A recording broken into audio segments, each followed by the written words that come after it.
Hello champions, welcome to origin. मेरा नाम Prince Kumar है और आप सभी का ओरिजिन में बहुत बहुत स्वागत है। इस वीडियो लेक्चर के थ्रू हम पढ़ेंगे अपने बिल्कुल एक फ्रेश टॉपिक के बारे में जिसका नाम है एग्रीकल्चर। इसके पहले वाले क्लास में हम लोगों ने जो कुछ भी डिस्कस करा है, यदि कहीं पर भी आपको कोई डाउट हो तो आप एक बार कमेंट कर दीजिएगा, ठीक है, और आपके कमेंट का जवाब दिया जाएगा, ठीक है ना। चलिए, तो आज का हमारा टॉपिक स्टार्ट होने वाला है एग्रीकल्चर। जानते हैं कि आखिर एग्रीकल्चर का क्या कंडीशन था 1950 से लेकर 1990 के बीच में, क्योंकि हम लोग इसी के बारे में पढ़ रहे हैं, है ना। चलिए, तो जानते हैं कि आखिर क्या कंडीशन था। During the colonial rule there was neither growth nor equity in the agricultural sector. यानी कि जब तक यहाँ पे अंग्रेजों का शासन रहा था, तब तक अंग्रेजों ने किसी भी प्रकार का अपना योगदान जो है ना एग्रीकल्चर के फील्ड में उतना बढ़ चढ़ कर नहीं दिया था। यानी कि आपको तो मालूम ही है कि अंग्रेजों का खास मकसद था कि यहाँ से किसी भी प्रकार से लूट के चलो और बाकी यहाँ पे क्या हो रहा है ना हो रहा है उससे कोई मतलब मत रखो, है ना। तो आप यहाँ पे कह सकते हैं कि जब अंग्रेजों का यहाँ पे शासन था तो उस समय पे अंग्रेजों ने एग्रीकल्चर पे उतना ज़्यादा ध्यान नहीं दिया था, ना ही इक्विटी पे दिया था। यानी कि इक्वल डिस्ट्रीब्यूशन किस प्रकार से किया जाए एग्रीकल्चरल प्रोड्यूस को, उस पर भी इन्होंने कभी भी ध्यान नहीं दिया था, ठीक ना। लेकिन उसके बाद जब हमारा देश भारत आज़ाद हुआ, उसके बाद कुछ एग्रीकल्चर के फील्ड में सुधार लाए गए, बिल्कुल अलग अलग प्रकार के सुधार लाए गए थे। तो उन सभी सुधारों में से हमारा एक पहला सुधार है लैंड रिफॉर्म्स के बारे में, ठीक ना। तो आई होप आपको ये टॉपिक समझ में आ गया होगा, ये वाला जो पॉइंट लिखा हुआ था। अब हम लोग पढ़ेंगे कि आखिर इंडियन गवर्नमेंट ने किस किस प्रकार से एग्रीकल्चर के सेक्टर में बदलाव किए हैं और तब जाके आज हमारा देश इतना ज़्यादा कैसे आगे है, इसी के बारे में आज हम लोग पढ़ेंगे, ठीक ना। चलिए, तो सबसे पहला जो इन्होंने मेजर उठाया वो उठाया लैंड रिफॉर्म्स के बारे में। नाम से ही आपको मालूम चल रहा है कि ऐसा कुछ रिफॉर्म होगा, यानी कि ऐसा कुछ सिस्टम या फिर ऐसा कुछ स्टेप लिया जाएगा जो कि खेती बाड़ी से जुड़ा होगा, जो कि लैंड से जुड़ा होगा, ठीक ना। चलिए, तो स्टार्ट करते हैं हम लोग इस टॉपिक को। हालांकि ऐसा ऐसा हमको टॉपिक बहुत सारा मिलेगा, लेकिन पहला हमारा टॉपिक है लैंड रिफॉर्म के बारे में। इट रेफर्स टू रिफॉर्म्स और चेंज इन एग्रीकल्चर। तो पहला इसका पॉइंट यही हो गया कि ये एक ऐसा रिफॉर्म था, यानी कि एक ऐसा सुधार था, एक ऐसा स्टेप था, आप कह सकते हैं, जो कि एग्रीकल्चरल सेक्टर को अपडेट करने के लिए, उसके नए वर्जन को लाने के लिए लाया गया था। यानी कि एग्रीकल्चर को किस प्रकार से प्रमोट किया जाए, इम्प्रूव किया जाए, इस प्रकार के बदलाव के लिए हमारा लैंड रिफॉर्म लाया गया था। इट एबॉलिशेस इंटरमीडियरीज, मतलब कि लैंड रिफॉर्म्स का जो हमारा एक तरीका था, जो आप कह सकते हैं जो सेटअप था गवर्नमेंट के द्वारा निकाला गया, ये इंटरमीडियरीज को पूरी तरीके से ख़त्म करता था, यानी कि जमींदार को ये ख़त्म करता था। यानी कि जो पहले अंग्रेजों के समय में जो जमींदार वाला सिस्टम चलता था, और उस समय के जमींदार के पास ना बहुत ज़्यादा ज़मीन होता था, 1-2 बीघा नहीं, 100-100 बीघा, 200-200 बीघा, इस प्रकार का ज़मीन होता था उस समय पे जमींदारों के पास। और अंग्रेज मात्र उनसे कहते थे कि देखो भाई, तुम्हारे पास इतना ज़मीन है, तो इस ज़मीन का कुछ टैक्स के रूप में तुम हमको पैसा दे दो बस, बाकी तुम अपना ज़मीन रखो, तुम अपना अपना मतलब रखो, हमको उससे मतलब नहीं है, बस उस ज़मीन के बदले में जो टैक्स है हमारा वो ला के दे दिया करो। तो जब लैंड रिफॉर्म लाया गया इंडियन गवर्नमेंट के द्वारा, तो इन्होंने जो ज़मींदार वाला सिस्टम था ना, उसको पूरी तरीके से ख़त्म ही कर दिया। कहा कि ज़मींदार कुछ भी नहीं होगा, है ना, जिसके पास जितना ज़मीन है वो सारा ज़मीन सरकार लेगा और सरकार उसको डिस्ट्रीब्यूट करेगा। यानी कि जो गरीब है उसके बीचों में उसको वो बांटेगा, जिसके पास बहुत है उससे लिया जाएगा और जिसके पास कुछ नहीं है उसको दिया जाएगा। तो ये था हमारा लैंड रिफॉर्म। और पढ़ते हैं इसके बारे में, और भी लिखा हुआ है। देखिए क्या लिखा हुआ है, objective of land reform. Land reform का ऑब्जेक्टिव क्या था? To end exploitation of the actual owner of the soil so that they are able to generate surplus for investment. देखिए, बहुत बार क्या होता था ना, बहुत बार जमींदार लोग भी ना गलत तरीके से दूसरों के ज़मीन को हथिया लेते थे, यानी कि हड़प लेते थे। तो लैंड रिफॉर्म जब लाया गया तो इस चीज़ का वहाँ पे पुष्टि किया गया कि आप एक्चुअल में कितने ज़मीन के मालिक हैं, हकदार हैं, और यदि उसके अलावा यदि आपके पास ज़मीन फालतू का निकला तो फिर वो ज़मीन आपसे लिया जाएगा, और जिसके पास नहीं है, जो उसका असली हकदार था, जो उसका असली ऑनर था, उसके बीच में डिस्ट्रीब्यूट किया जाएगा, और किया भी गया था, ठीक ना। और जब यदि ऐसा हो गया कि हर किसी को ज़मीन डिस्ट्रीब्यूट किया जाएगा, जिसका गलत तरीके से लिया गया था ज़मींदार ने, उसके ज़मीन को छीन के जिसका ज़मीन था उनको दिया जाएगा, तो ऑब्वियस सी बात है कि समाज में एक शांति का माहौल और एक सुख शांति का माहौल आएगा। जो गरीब इंसान थे उनके पास अपना ज़मीन हो जाएगा जो कि हड़प लिया गया था, तो इस प्रकार से हम कह सकते हैं कि यहाँ पे लैंड रिफॉर्म बहुत ही अच्छा काम कर रहा था, ठीक ना।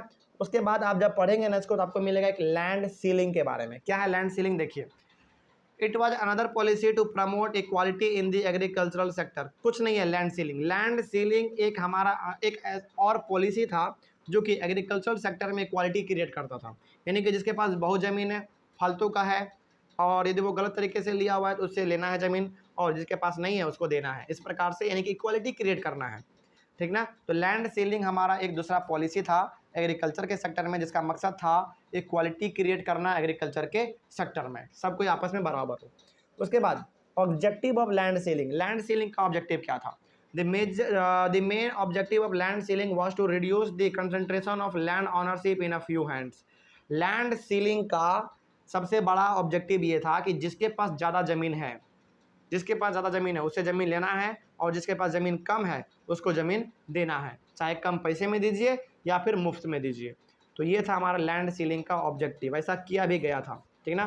तो जिस ज़मींदार के पास पहले 200 बीघा 300 बीघा ज़मीन ऐसे ऐसे था, सबका ज़मीन ले लिया गया सरकार के द्वारा, और जिनके पास ज़मीन नहीं था उनको दे दिया गया, लो भाई खेती बाड़ी अपना करो, अपना सुख शांति का जीवन व्यतीत करो, ठीक ना। आगे बढ़ते हैं फिर। उसके बाद फिर क्या लिखा हुआ है? उसके बाद फिर लिखा हुआ है अनसक्सेसफुल लैंड रिफॉर्म्स। लेकिन आपको यहाँ तक तो लग रहा होगा कि लैंड रिफॉर्म बहुत अच्छा चीज़ था, लेकिन कहीं ना कहीं लैंड रिफॉर्म को भी मात खाना पड़ा था, यानी कि लैंड रिफॉर्म का भी यहाँ पे आप कह सकते हैं उतने अच्छे तरीके से इम्प्लीमेंट नहीं हो पाया, आप कह सकते हैं, ठीक ना। चलिए, क्या है अनसक्सेसफुल लैंड रिफॉर्म्स, किस प्रकार से सक्सेसफुल नहीं हो पाया, इसके बारे में थोड़ा सा जान लेते हैं हम लोग।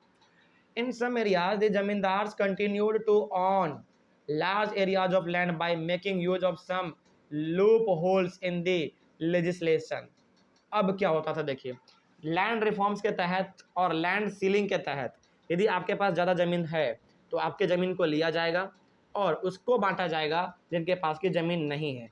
लेकिन ये कुछ ही जगहों पर हो पाया, हर जगहों पर ऐसा नहीं हो पाया। तो जहाँ जहाँ पे हुआ वहाँ तक तो ठीक था, लेकिन जहाँ पे नहीं हो पाया वहाँ के ज़मींदारों ने क्या किया, लेजिस्लेशन, यानी कि जो इस चीज़ में शामिल थे, यानी कि जो ये सब चीज़ काम करवा रहे थे, उसी को कुछ घूस देकर, उसी से सेटिंग वेटिंग करके, है ना, आप कह सकते हैं उसी से सेटिंग वेटिंग करके ये खुद बहुत ज़्यादा ज़मीन के मालिक बने रह गए। यानी कि आप कह सकते हैं कि हर जगह पर लैंड रिफॉर्म पूरी तरीके से इस्तेमाल हो तो रहा था, लेकिन इम्प्लीमेंट अच्छे से नहीं हो पा रहा था। कहीं पे बहुत अच्छा काम हो रहा था लैंड रिफॉर्म के मामले में, लेकिन कहीं पे घूसखोरी देकर, घूस वूस देकर प्रशासन को भी बिठा देता था कि लीजिए पैसा पकड़िए और चुप रहिए, है ना, इस प्रकार का चलता। तो बहुत जगह पर ज़मींदार लोग क्या करते थे, लूप होल बना लेते थे, यानी कि एक अलग सा रास्ता बना लेते थे कि किस प्रकार से हम अपने आप में ज़मीन का जो मालिक थे वो दोबारा बने रहे, है ना। तो जो प्रशासन हुआ करते थे, जो अधिकारी हुआ करते थे, उनको अपने अंदर में कर लेना, उसको कुछ पैसे खिला देना, तो वो लोग भी बेचारे चुप रहते थे। तो हर जगह पर ये उतना सक्सेसफुल नहीं हो पाया। आगे बढ़ते हैं फिर। The zamindars were evicted the actual land owners of the land and claiming themselves as the owner of the land. इसके साथ ही साथ क्या हुआ, बहुत जगह पर ज़मींदार लोग क्या करते थे, जो ज़मीन के असली मालिक हैं उसको वहाँ से हटा देते थे, चलो निकलो यहाँ से, और उसके ज़मीन को हथिया लेते थे। तो आप कह सकते हैं कि लैंड रिफॉर्म उतना सक्सेसफुल नहीं हो पाया था। आगे बढ़ते हैं फिर। हाँ, एक चीज़ और यहाँ पे था कि जो ज़मीन का असली हकदार था उसको वहाँ से हटा देना और खुद कह देना कि ज़मीन मेरा है। इस प्रकार का चलता भी था उस समय पे। The smallest farmers and agricultural labourers did not get benefit from land reform. तो जो छोटे मोटे किसान थे, जो लेबर थे, उनको लैंड रिफॉर्म का उतना ज़्यादा फायदा देखने को नहीं मिला, क्योंकि उनको तो डरा धमका के ज़मींदार लोग ज़मीन हथिया लेते थे अपना, ठीक ना। आगे बढ़ते हैं फिर। Land reforms they are successful in Kerala and West Bengal. लेकिन केरल और वेस्ट बंगाल में लैंड रिफॉर्म्स बहुत ही अच्छा साबित हुआ था, ठीक ना। यहाँ पे सिस्टम ठीक तरीके से चल रहा था। आगे बढ़ते हैं फिर। लैंड सीलिंग के बारे में हमने पढ़ा था। लैंड सीलिंग क्या था, तो लैंड सीलिंग भी अनसक्सेसफुल रहा था, इसके बारे में भी थोड़ा सा हम लोग पढ़ लेते हैं।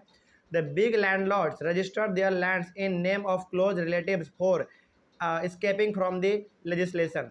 तो लैंड रिफॉर्म लैंड सीलिंग क्या था, लैंड सीलिंग एक हमारा ऐसा पॉलिसी था कि जिसके पास ज़्यादा ज़मीन है उसके ज़मीन को लिया जाएगा और गरीबों के बीच में बांटा जाएगा। तो यहाँ पे बड़े बड़े ज़मींदार लोग क्या करते थे, बचने के लिए अपने ज़मीन को अपने रिलेटिव के नाम पे कर देते थे, यानी कि देखो भाई मेरे पास तो इतना ही ज़मीन है, बाकी ज़मीन तो मेरे रिश्तेदार का है। यानी कि मान लीजिए यदि मेरे पास 100 बीघा ज़मीन है तो हम 10 बीघा दे देंगे अपने भतीजे को, अपने मामा को, अपने फूफा को, अपने चाचा को, अपने मामी को, अपने काकी को। इस प्रकार के लोगों को हम लोग 10-10 बीघा रजिस्टर करवा देंगे। लेकिन ज़मीन तो मेरा ही रहेगा ना, ज़मीन तो मेरा ही रहेगा, जब हम चाहे तब हम लोग ले सकते हैं। तो यहाँ से यहाँ पे अधिकारी से, प्रशासन से बचने के लिए ये लोग क्या करते थे, अपने ज़मीन को अपने रिलेटिव के नाम पे रजिस्टर करवा देते थे, ताकि प्रशासन को लगे कि इनका ज़मीन ये नहीं है, इनके रिलेटिव का ज़मीन है। तो इससे होता क्या था, इससे ये होता था कि इनका ज़मीन बंटवारा होने से बच जाता था, ठीक ना, और ये ज़मीन के मालिक खुद रह पाते थे। आगे बढ़ते हैं फिर। Zamindars were also called intermediaries and jagirdars. तो ज़मींदार को उस समय पे हम लोग इंटरमीडियरीज भी कहते थे, इंग्लिश में, और जागीरदार भी हम लोग कहते थे।